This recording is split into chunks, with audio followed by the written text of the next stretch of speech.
Well, it's prom and graduation season, and every year at this time, teenagers hear about the dangers of alcohol. But some high school kids make the decision not to drink long before those milestones. Good morning, Cincinnati. Sheila Gray shows us how they're able to stick with their choices. You kind of want to be socially accepted, and that's where the big pressure is. It could be fairly tempting to do it. There's a lot of peer pressure, that's for sure. Every day in the U.S., nearly 5,000 kids younger than 16 take their first full drink of alcohol. And experts say underage drinking accounts for 11 to 20% of the U.S. alcohol market.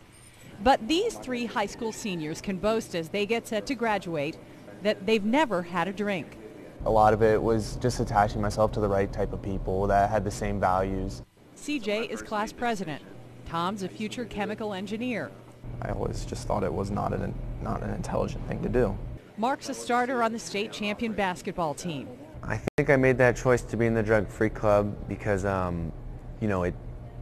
it's a good, it gives you a good excuse to say no and to avoid, bad temptations.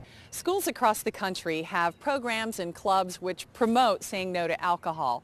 But educators say kids don't have to sign a pledge or join a club.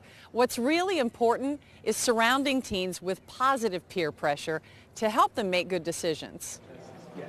Decisions like which friends they choose. For me, it was really easy.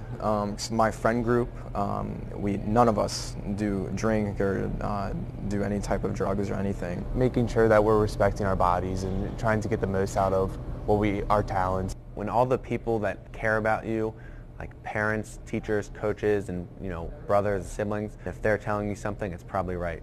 Most parents tell their kids not to drink, but the difference may be what young people learn from responsibility and consequences before high school. My dad used to work undercover narcotics. He just told me stories about all the bad things he's seen that happen. They just sort of told me, it's your choice. Any choice you make has consequences, and it's going to come back to haunt you, or it's going to come back to help you. They always taught me to be like the CEO of my life, and so every time I make a decision, it's to better my company, as in myself. And perhaps leading to profits these young men have not yet imagined.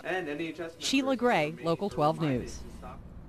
And if you know someone who needs help, the Alcoholism Council of Cincinnati has a list of resources and support groups. You can call 513-281-7880 or just go to local12.com, click on that red Get It button for a link.